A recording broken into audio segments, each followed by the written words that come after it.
Unaangalia Michael Media.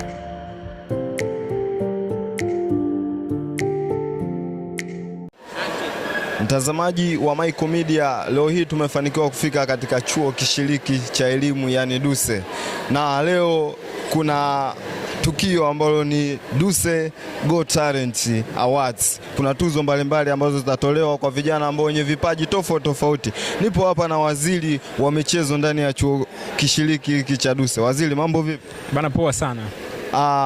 Mmeandaa DUCE Got Talent Awards mkiwa na lengo gani zaidi kwa hawa vijana ambao wanasoma katika chuo hiki cha ualimu? Bana, kama ilivyokwisha kujitambulisha kwamba ni DUCE Got Talent Awards, ambapo lengo kubwa kabisa la jambo hili ni kuibua vipaji ambavyo viko ndani ya DUCE, yani talents kwa watu.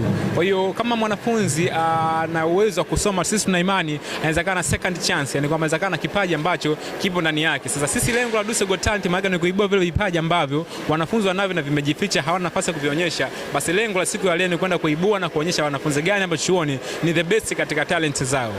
Yeah. Je, kuna baadhi ya wanafunzi wamekuwa na notion ya kwamba hawawezi kushika mambo mawili kwa wakati mmoja.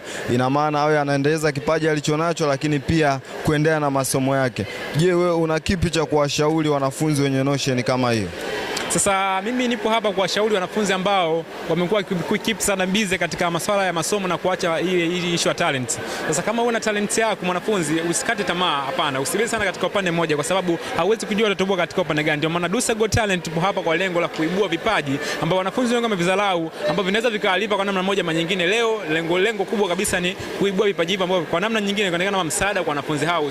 Michael Media, thanks for watching.